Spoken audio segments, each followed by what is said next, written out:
my name is Spencer, and I'm faculty at Georgia Tech. I have a research group called the Computational Physics Group. This is our website down here. And today I'm going to be talking about a tool that we've developed over the years called MFC that has a long history and many contributors that's concentrated on a multi-phase and compressible flow simulation. And this talk is going to be mostly focused on offloading to leadership class computers and the latest accelerators that are available, and what we can do to take advantage of them. So the work that we do in my group can be broadly classified as computational fluid dynamics. This can entail lots of different things. So I'll just give a couple of different examples of some simulations we've done to show that. So in the video on the first slide, you were watching a water droplet atomize after it's been hit by a sound or a pressure wave. And so what happens is all these interesting dynamics, and this type of analysis of what happens to these droplets became quite important once people started worrying about COVID some years ago. So because this is what comes out of your face when you cough. So a lot of fluid dynamics researchers were marshaled for things like that. And we do some simulations of it. We also think about medical applications like treating kidney stones. And so we can simulate things like how would one optimally collapse and break up a kidney stone, and what type of treatment would be appropriate for that. So I'll get into some more details on that later, but that's another area that we work in. This can bring us to sort of more fundamental efforts. So this is a sort of test problem that we'll be analyzing later. A collapse of a whole bunch of cavitation bubbles that can have an outsized impact on the surface that they are nearby. And so these would be called maybe a bubble cloud. And we also work on all sorts of small scale problems, even all the way down to the micro scale and the micro circulation. So this is a simulation of high resolution blood cells as they flow through a model micro vessel or microfluidic device. So these are just some examples to give you an idea of what's going on and what's going on in this very broader field for this audience. So the idea of computational fluid dynamics and how it meshes with high performance computing is a bit nuanced, but I think most folks kind of agree that CFD acts as in a way as a sort of killer app for the world's largest supercomputers. There seems to always be, and there really is always more problems that we hope to solve using fluid dynamics, computational techniques, whether it be flow over high-speed vehicles or over a commercial airliner like the 737 shown here, to analyzing things like that were on my previous slide, and really a whole set of other problems. And so there's really always this need, this scarcity of computational resources and power that a new supercomputer can deliver. And this is what we try to take advantage of. And so basically every time a new supercomputer comes online, we are almost always enabled to get new and better and more science done using that computer. So there's always lots of things to be doing. And my group really only touches a small subset of those. But that's just a broad overview. So a lot of this talk is about GPUs, and what might most of this might not be surprising. So lots of the compute capability of new supercomputers and the subsequent flops that come from them are coming through GPUs. So In the US, we have computers like Summit and new computers coming online like Frontier and El Capitan. And in Europe, they have computers like Lumi and Leonardo coming online that are all using the latest GPU accelerators. And something like 90 to 95% of their flop capability comes from that hardware. And so does their cost. So we really need to make good use of these things. And I would argue for good reason. They are quite compelling and useful devices. They aren't put in these big expensive machines for no reason. So to illustrate that, a modern Xeon Gold processor from Intel is working at somewhere around 1 teraflop for the entire CPU die. But by contrast, at double precision, an A100 is operating at something like 10 teraflops. And the latest AMD accelerators that are going into that are inside of Frontier at Oak Ridge are operating at 50 teraflops per GPU. And so there's a factor of 10 or 50 faster than a single CPU die. Of course, I can have more GPUs on a node than I can have CPU dies, or at least that's the sort of industry standard at the moment. And so, so this is where the power really lies. And it's what we want to take advantage of. And so my goal as an academic and someone that doesn't work at an extremely large company with, but rather someone that's doing fundamental research, is that I want to be able to do efficient simulations on these latest computers and using this latest hardware, so that I can do the appropriate science, but without necessarily having an armory of developers that are maintaining very large convoluted code bases that are essentially constantly being paid to keep them up to date and stable and correct and so on and so forth. And so in the academic world, we just generally don't have the kind of resources for that. And so we have to adopt a sort of strategy that is commensurate with that. And so quickly, and so that's broadly what this talk is going to be about, is how we go about that. So this is the only slide I have that really has math on it. I apologize. But for those that know, maybe it's useful. Broadly speaking, we're just solving partial differential equations. Here, this equation is Navier-Stokes-like. It's a compressible multiphase type equations, the so-called diffuse interface method. Looks like the Navier-Stokes equations and is primarily hyperbolic, though there are elliptic terms that come in via diffusion, like viscosity. We treat this numerically with shock and interface capturing schemes. So Wino is one such example, though the exact details aren't important for this talk. This comes with other important parts of the solver to actually solve the equation on the right, and the other parts that are associated with it that aren't on the slide. So like the appropriate Riemann solver, which is HLLC in this case. We use explicit time stepping, which is appropriate for these compressible flow problems, though is of course not the only choice. There's all sorts of other features available in MFC and other that I'm not going to go into and aren't really the focus of this talk, but they are available. So there's things like subgrid models and so on, and different types of physics, basically. And so yeah, I'm not going to linger on the equations, but for those with the appropriate background, maybe this is informative.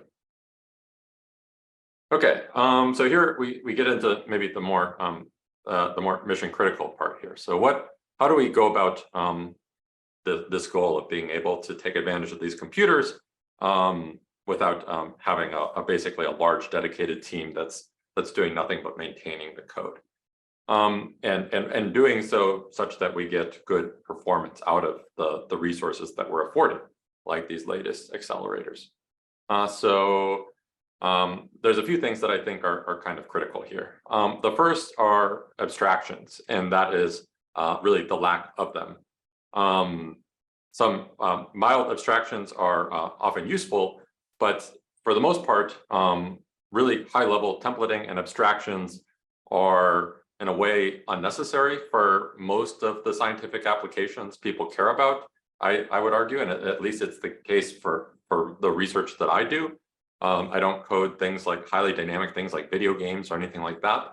So the use of very deep abstractions is problematic because it mostly makes the code slow and hard to offload properly onto accelerators, and that's really the point that I want to make, not some broader point about society and what degree of abstractions people should be using, but just the killer point that this can be slow, so one should be careful.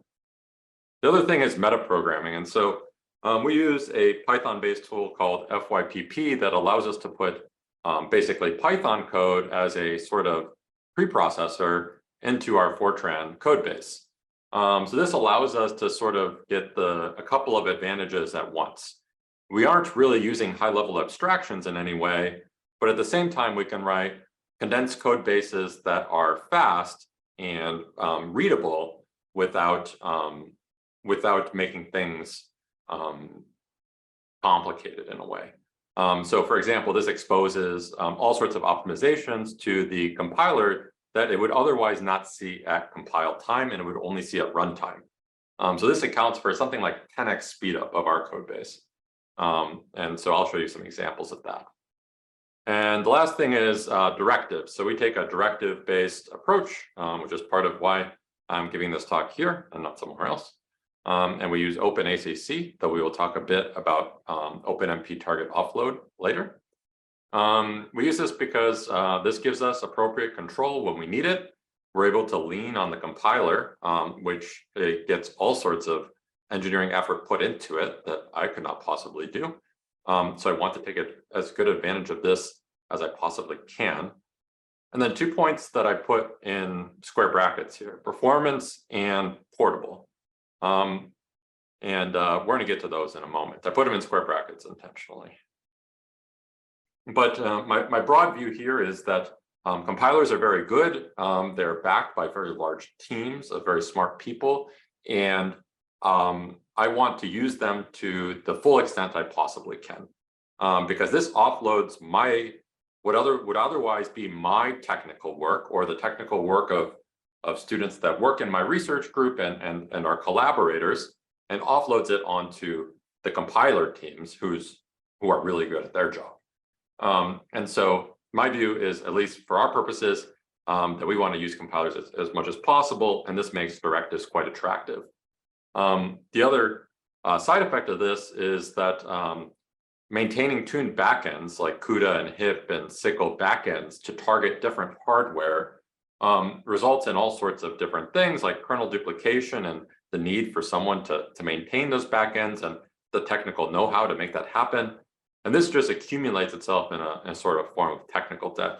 And so it may be useful in many applications, but at least for my purposes, I don't find it tremendously appealing, though I do understand why some people do. Okay, so let's get on to these things in square brackets. Is OpenACC so performant? In 2012, when OpenACC was more in its infancy, the answer was just no. It was slower than CUDA by a significant margin, but it was a new tool, and it was really sort of the first of its kind. Today, things are different. So this is from a paper that's testing both arithmetic or the ability to test the compute bounds and the memory bounds of accelerators, in this case, NVIDIA V100s, with classical benchmarks, Cloverleaf, and Babelstream. And we see that OpenACC and CUDA are performant with one another in terms of how fast they are. And there are other studies I could reference here, but I'll just do this one. And so, so OpenACC, if you use it with NVIDIA hardware and NVIDIA NVHPC compilers, is performance competitive with CUDA to the degree that almost anyone could care. And that's great. OpenMP, you see on the right, is falling behind in some things, and I could show perhaps a bit more damning plots. But OpenMP is also getting a lot of attention from some new computers that we'll talk about later. So there's been a lot of progress over the past couple of years with OpenMP offload. So I'm not going to dwell on that point at the moment. So the performance part is there, which is good. And if it wasn't there, then I might not be using OpenACC, but it's there, and that's great. Is it so portable, right? This is another thing that people talk about when they talk about using directives. You get this great portability. And we'll get there. Well, I'm gonna leave that point, and I'll let that sit with you for a moment because we're gonna get there in more detail. But first, what I'd like to do is show you a bit more about how we went about structuring our code base to elaborate on some of those earlier points I made. So here is what I would call fairly benign Fortran, nothing too scary, nothing. So this is just Fortran 95. There's no Fortran 77 involved here because I don't quite have the stomach for it. But what's nice here is that, at least in my view, is that we are able to put Python, which is nice and readable and sort of everyone knows, directly in our Fortran, and then this is processed at just before compile time, and then the compiler does its job afterwards. And so in doing so, we can expand out what would otherwise be lengthy code into more readable code that we can tune more effectively. In this particular example, so I'll go into some more details about that, where that's more critical. What else you see in this code snippet is your ACC directives. So we're collapsing loops as appropriate. Some attention does have to be paid when you're dealing with lots of very hot loops that are being done perhaps trillions of times per time step. So I mean, 10 to the 16, 17, 18 times in a big simulation. These loops have to be fast, and so one has to be quite judicious about how one goes about structuring these things. So this is just a small snippet about how a Wino reconstruction is done using divided differences. And this isn't a full snippet, of course. Now, what might be a little bit more interesting from this same strategical point of view is routine inlining. And so even the latest NVHPC 23 is not supporting inlining globally across subroutines being inlined globally across modules and files. And so for many things, this doesn't matter, but for some things, it sure does matter, and it can make code quite slow. And so fortunately, NVIDIA has all these nice profiling tools that allow us to identify that. And what we see here is that when we identify these hot routines that get called trillions and trillions of times, we can see where they are, and basically maintain sort of modular, well-separated code. But then we can still get away with this inlining in a rather straightforward way by just defining a macro. So this macro is only defined once. It's just one subroutine. So if you change something in this subroutine that computes the speed of sound, you change it everywhere. And then I just place this subroutine throughout my different, where it's needed, basically, throughout the code. So maybe I place this 2 or 3 different places throughout the code where needed. And this just makes makes management easy while maintaining performance. And so both of those things are kind of non-negotiable in a way. So this does the job for us, and is a quite useful way to take advantage of this metaprogramming strategy.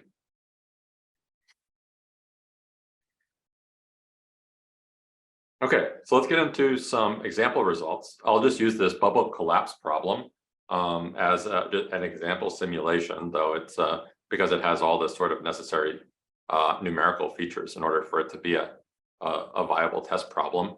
What's happening here is there's a shock wave that's coming from the top to the bottom, and there's a wall down here, and then all these blue things or purpley things are bubbles that are collapsing towards the center, and all of these colors are streamlines that are indicating sort of where the flow is going.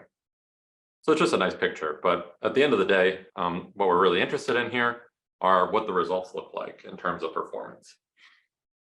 And so how do we do? Let's first just start off with some, let's first just take inventory of the different hardware architectures that we're looking at in this study. So on the left, you see the usual suspects in terms of GPUs. We have an A100. This is a PCIe A100. This is a PCIe V100. And we actually have an H100 that needs to be added to this column. Otherwise, you see CPUs.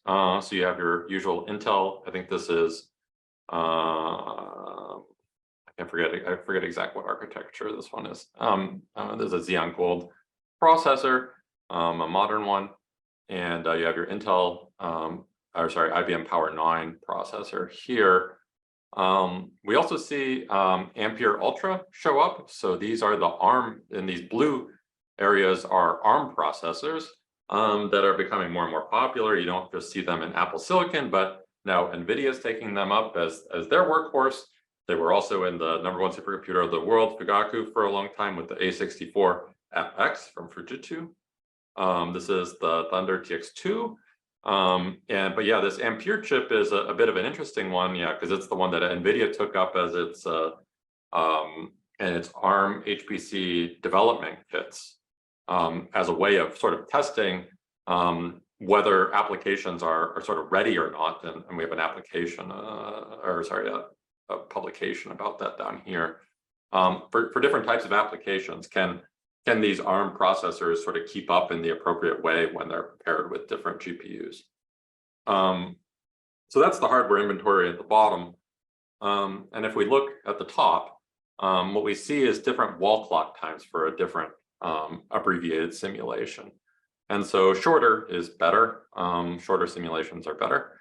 And what we observe first is if we compare the A100 to the Xeon processor, we get a factor of about 8 here, or about 8 times faster than the Intel processor.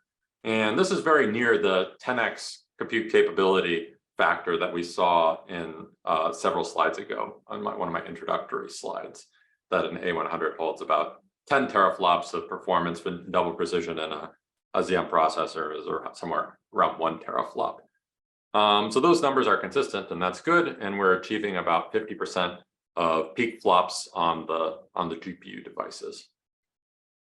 So that's sort of a sanity check that matches up. That's good news. The other interesting thing here is that the Ampere chips, even though they are they're cost effective, they're power effective, and so on and so forth, they are performance competitive with the other CPUs, the other like state-of-the-art CPUs that are around, like the Intel chips. So the wall time here on the Ampere chip is not so far away from the Xeon one. And I attribute part of that to sort of just trying to write code that that doesn't really stress compilers to their absolute limits, but rather makes optimizations obvious. And as a result, even for ARM hardware using typical compilers, we can get good performance on these architectures that are fundamentally different than the x86 ones. So that's nice to see. You see some of these older ARM chips are not doing so well, and there's multiple possible reasons for that I won't go into. One other thing I would like to want to take note of here is that the most expensive routines, so that's what these colors are showing, are Wino and Riemann. So these are just part of the numerical algorithm. And we can see that together they're taking up, at least on GPUs, something like maybe 80% or so of the wall clock time per time step, or for the whole simulation. And so these are the two most important ones that we have to concentrate on and think about. But if you also look across the different hardware, you see that we also have MPI time, so communication time associated with moving across devices. And here it's the third most important thing, and isn't a substantial part of the cost, at least in this formulation. And I attribute most of this quantitatively to the use of CUDA-aware MPI, or RDMA, remote direct memory access, in the broader context. So we can transfer information in halo regions, basically around via MPI, directly from one A100 to the A100 next door. And that makes communication much more quick, and saves us a lot on the wall clock time as well. Otherwise, we'd be spending most of our time doing communication, which isn't very exciting, and is not something that the accelerator really has any business about. It's just part of the network. And that's why you see that the MPI time and the communication time here for the CPUs is very low, because the network time is the same, but otherwise the chips are slower. So it's not important here, but it's more important here. Fortunately, with NVIDIA's architectures, we're able to take advantage of this quite easily using OpenACC, and keep those communication times manageable. Okay, I'd like to show you at least one roofline plot in order to keep my scientific integrity, I guess. So on the horizontal, we're looking at arithmetic intensity, or flops per byte of these different routines that I've argued are the sort of critical parts that are taking up most of the time we actually spend doing computation. So we have arithmetic intensity in terms of flops per byte versus performance, so in terms of teraflops. And this is just a V100 double precision roofline. This plot looks almost exactly the same for an A100, just slightly shifted up, I guess, because they're a bit faster. And we see that the Wiener routine, we're getting close to the peak performance of the hardware, which is good. We've managed to push our way into high arithmetic intensity land. For the Riemann part, we are mostly memory bound, and so there's something else has to be done to address this to get better performance, and thinking about mixed precision here. So everything here is done in double precision, but it seems like single precision or mixed precision might be appropriate for some of these things, and might help out. I also mentioned leadership class scale, which will come up in a couple slides as well. But at the moment, I mean, we can see that we scale basically perfectly to all of Oak Ridge Summit. So this is going up to about 14,000 V100s. And we're not doing lots of collective operations, so we're able to maintain this near ideal scaling with our solver, which is nice. So at the punchline is on Summit, we're able to achieve something like, practically speaking, somewhere around 100 petaflops, which for us translates to about 100 billion grid points and about 1/10 of a second wall clock time per time step at those 100 billion grid points in our simulation. So we weak scale well. Strong scaling, I'll also show. There's a tremendous amount to glean from this. Obviously, as the number of GPUs grows, this is going to eventually flatten out. Perhaps the most important thing is actually, unfortunately, not shown on this slide. And it's that via CUDA-aware MPI, communication time will inevitably become more important. And by making use of remote direct memory access, we're able to keep these times more manageable. So we're able to do better than we otherwise would. So I quite value that capability, and think it's important for other hardware as well, other architectures. Okay, so I'll show you a couple of examples of some things that we've done. On the left is the treatment of kidney stones, which I alluded to near the beginning. So the idea here is that you can blast a kidney stone with a carefully crafted pressure pulse from outside the body and break it up. And if you do this in the right way, you don't require anesthesia, and you can do this sort of on the cheap. You don't basically usher in all these additional costs associated with anesthesia, and you also don't just get sent home necessarily with a very long prescription for an opiate-like medication for painkillers.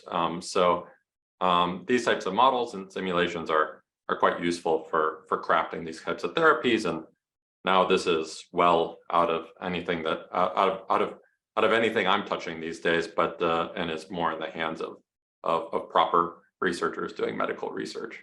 So hopefully that will be approved soon. And the other is the feeding of humpback whales. We can also simulate things like this. So what does it look like when you are and so this was an open problem for a long time, and maybe perhaps it's still mostly open. But whales, when they feed, it turns out humpback whales, when they feed, they use their blowholes to create a whole bunch of bubbles in this sort of annular type of way. It turns out it might not exactly be annular, but I won't dwell on the point. And these circular regions are their vocalizations. So the whales are coordinating, and they're basically shouting at their own bubbles in order to usher little fish, the little fish they eat, into the middle of this annular region. And then they come up through the bottom, and people have seen this now on GoPro footage, and they what's called lunge feed. And they eat all of these things at once, all these little fish. So it wasn't really clear what the sort of mechanism of action here was, but we're able to simulate it using these resources and able to understand that problem better. So these are just a couple illustrative examples of what these types of things can enable.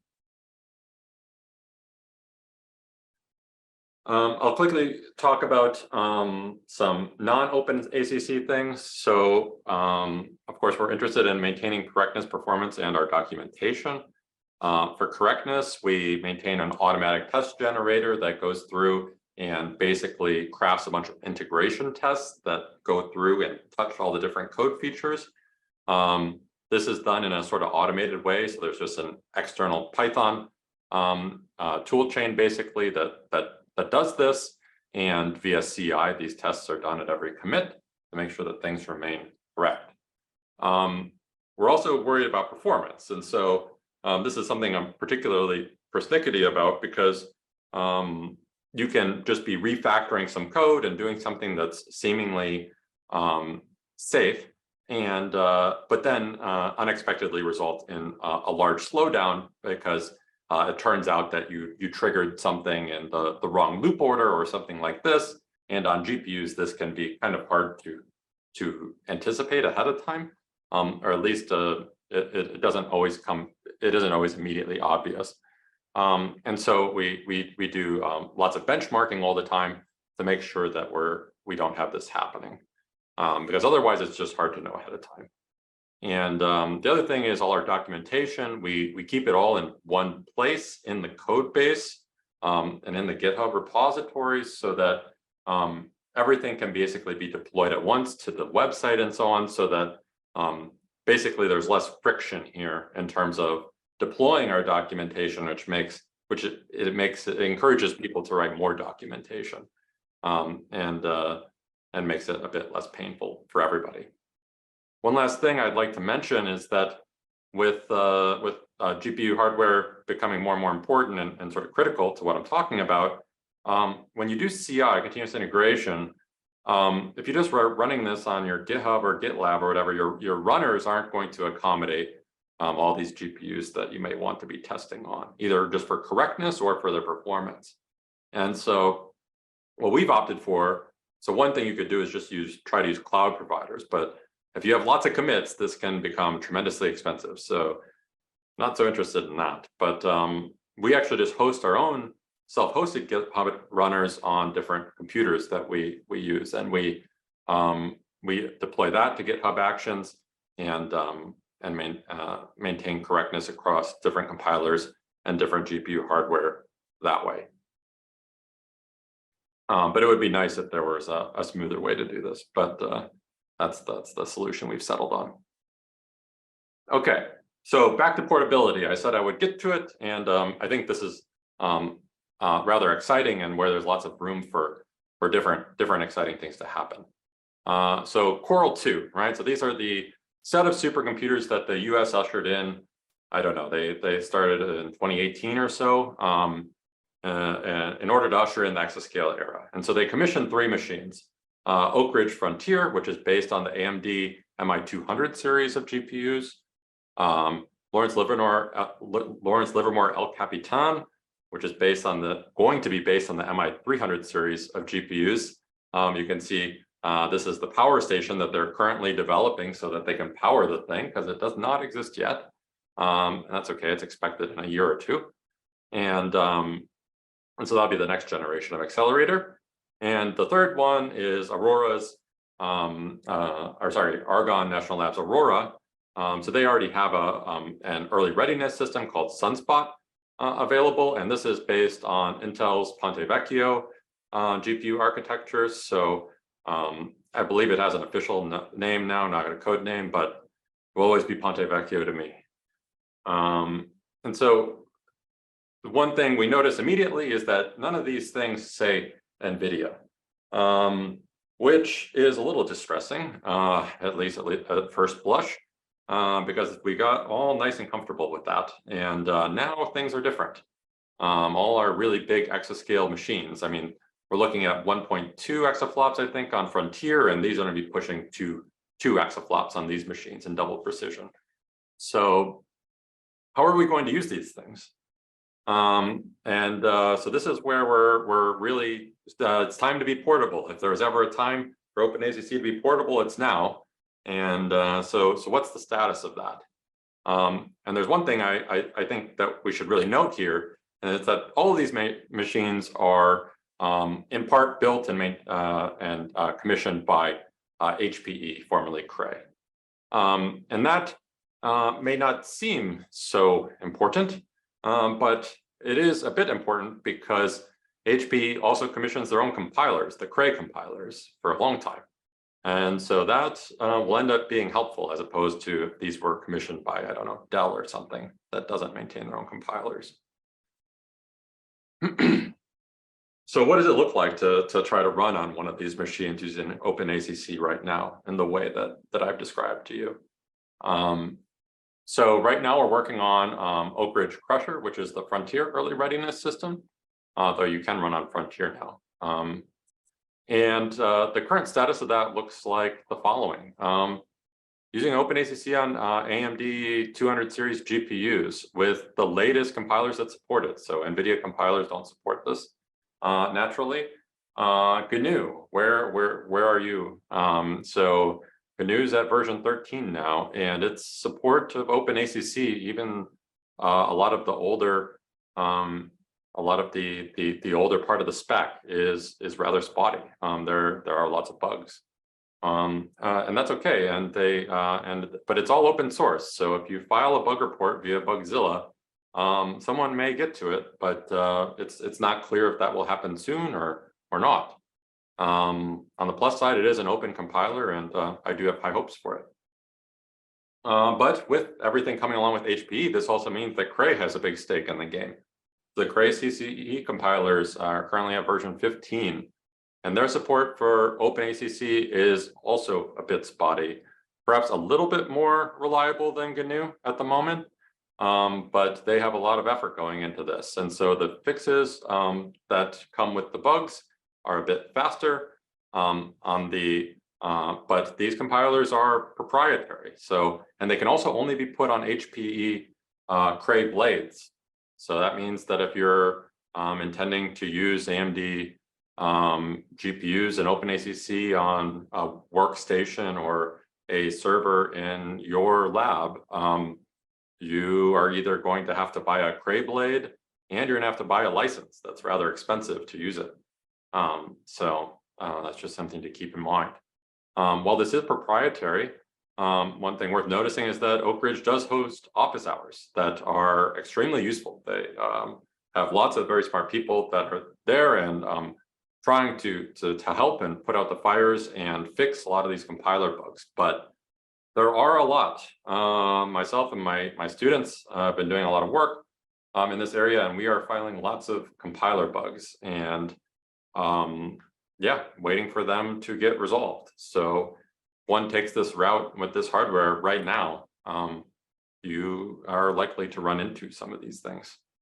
And this is using a pretty old standard of OpenACC. We're like working around version 2.0 of the technical spec.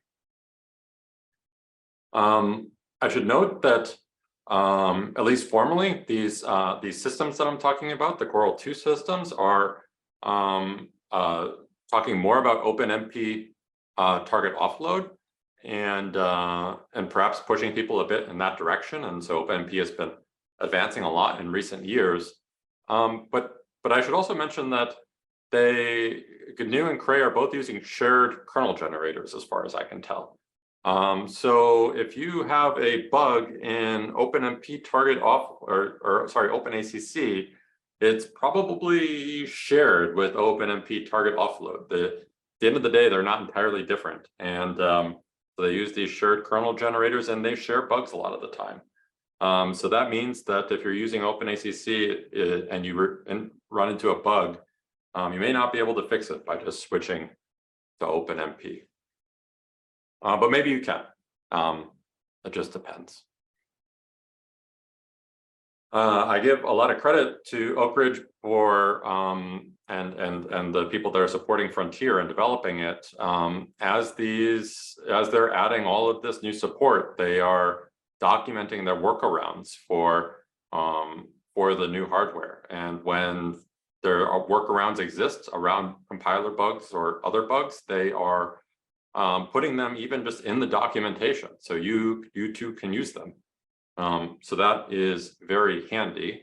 This slide isn't really meant to be readable, but there are many pages of these.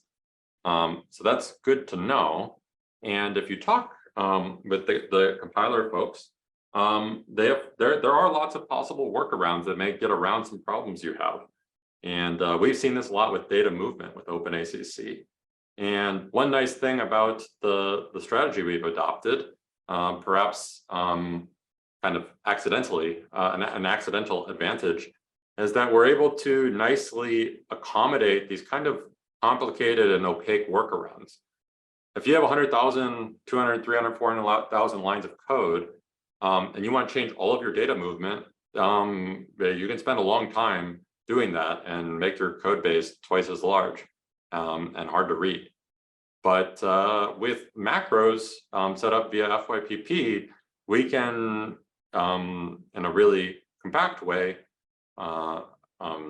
adopt these workarounds and try them out in our code base.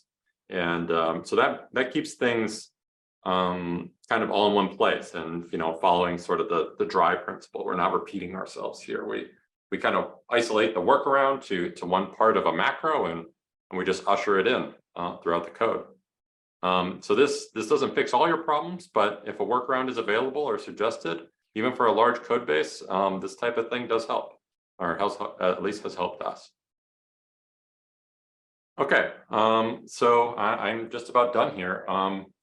For the current NVIDIA systems that are around the country, you can get leadership class performance without too much suffering. NVHPC is awesome. NVIDIA hardware works great, and we in my view get nice results with OpenACC, and I think we're able to maintain this at relatively low cost.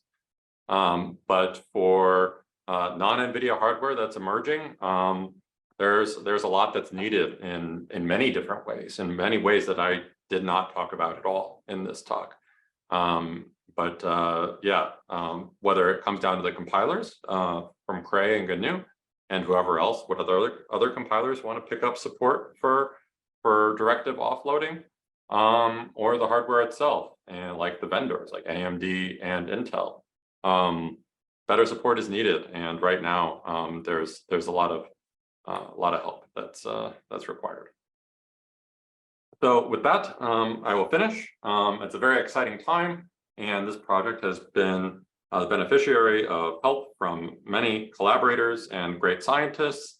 And so from left to right, we have Professor Tim Colonies at Caltech. We have some of my students here, Henry, Anand, and Ben. We have John, a PhD student at Caltech, Mauro, a professor at Brown, and Matt Colgrove, and many other folks at NVIDIA that have been helpful along the way. There's really so many other people I could list here, folks now at AMD, HP, you name it, that have really been helpful for us, and I greatly appreciate their time. As a final note, this code is fully open, MIT open source.